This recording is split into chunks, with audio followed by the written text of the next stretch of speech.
नमस्कार, मैं प्रिया शर्मा और स्वागत है आपका संभाग पोस्ट न्यूज में।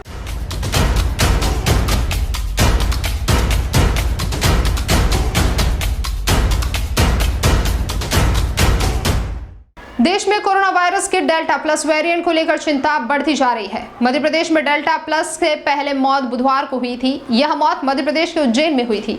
मरीज के सैंपल की जब जीनोम सीक्वेंसिंग कराई गई तो यह पता चला कि वह मरीज कोरोना वायरस के डेल्टा वेरिएंट से पीड़ित था। जिस महिला की मौत हुई थी उसने टीकाकरण नहीं करवाया था। उनके ही पति ने टीकाकरण करवाया है। वह आज एकदम स्वस्थ है। यही नहीं, उनके संपर्क में आए 21 लोग, उन सब की हिस्ट्री निकाली जा चुकी है। उन सब लोगों की रिपोर्ट नेगेटिव आई है। मृत महिला के पति दिलीप सिंह पवार ने बताया कि पत्नी को हल्की सी तबीयत खराब होने पर जांच कराई थी, जिसकी रिपोर्ट पॉजिटिव आई थी। वहीं पत्नी की भी तबीयत खराब होने पर टेस्ट कराया तो वह भी कोरोना पॉजिटिव आई थी, लेकिन उसकी तबीयत ज़्यादा खराब थी। मैंने वैक्सीन 10 अप्रैल को लगा ली थी, इसलिए मैं ठीक हो गया। किसी कारण से मेरी पत्नी को वैक्सीन नहीं लग पाया था। डेल्टा कोरोना को लेकर पिछले हफ्ते पता चला कि पत्नी की मौत डेल्टा प्लस कोरोना की वजह से हुई है। स्वास्थ्य मंत्रालय द्वारा आज दी गई जानकारी के अनुसार मध्य प्रदेश में डेल्टा वेरिएंट के 7 मरीज है।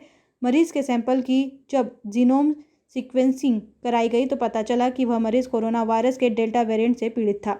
वैक्सीन मैंने 10 अप्रैल को लगा ली थी और उससे मेरे को अच्छा फ़ायदा हुआ। और ये वैक्सीन कुछ कारणों से नहीं लगा पाए थे और घर पे कोई थे नहीं यहाँ पर, और उस कारण से वो उनका वैक्सीन रुक गया और उनको थोड़ा इन्फेक्शन ज़्यादा हो गया। डेल्टा कोरोना तो मेरे अभी पिछले हफ्ते से मालूम पड़ा, जब ये सभी चैनल वाले और सभी इंक्वायरी, डॉक्टरों की इंक्वायरी आ रही थी। भोपाल से भी इंक्वायरी आई है, कलेक्टर ऑफिस से भी इंक्वायरी आई है। तो उस कारण से फिर हमने पूछा, मैंने कहा इतनी इंक्वायरी क्यों हो रही है, बाकी और किसी कोरोना वालों की तो कोई पेशेंट की इतनी इंक्वायरी हुई नहीं। तो फिर उन्होंने कहा कि इनका वेरिएंट दूसरा है और ये डेल्टा प्लस के नाम से आ रहा है।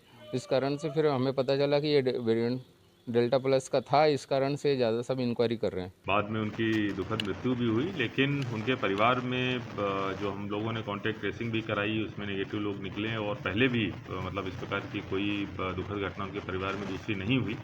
तो मुझे लगता है कि जो उनके आसपास के लोग थे जिन्होंने वैक्सीनेशन ऑलरेडी करा रखा था, तो उसका एक ये फ़र्क पड़ता है।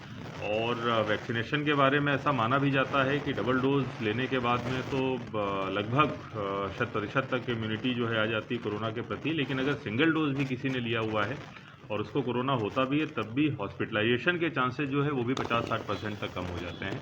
तो एक ये चीज़ भी दिखाती है, हाईलाइट करती है कि हम सभी को वैक्सीनेशन के लिए आगे आना चाहिए, चाहे डेल्टा वेरिएंट हो या डेल्टा प्लस वेरिएंट हो। सभी के लिए अगर एकमात्र कोई स्थायी समाधान है तो वो वैक्सीन है। इनके जो पति थे वो इनके संक्रमण होने से 15 दिन पूर्व पॉजिटिव हुए थे और इनके संक्रमण से पहले ठीक भी हो रहे थे। तो हो सकता है उसी से आया हुआ हो इन्हें घर के अंदर। अभी रिसेंटली कहाँ पर एडमिट है और किस प्रकार उनका उपचार किया जा रहा है? नहीं, एक की तो मृत्यु हो चुकी है और जो दूसरी महिला प्राप्त हुई है वो भी उसी दिनांक के आसपास हुई थी, पर उन्होंने वैक्सीनेशन लगवा रखा था, इस वजह से वो पूर्णतः स्वस्थ हैं।